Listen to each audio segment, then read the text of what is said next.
Well, each of those lives you just heard about represents a significant loss here in Georgia, as well as so many others we can't even mention.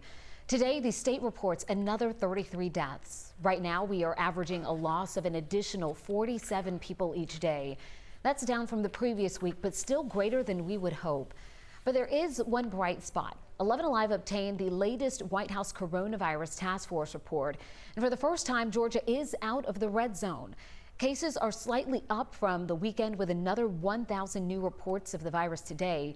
For 10 days in a row now, numbers stayed below the 7-day average, meaning we are making progress containing the spread.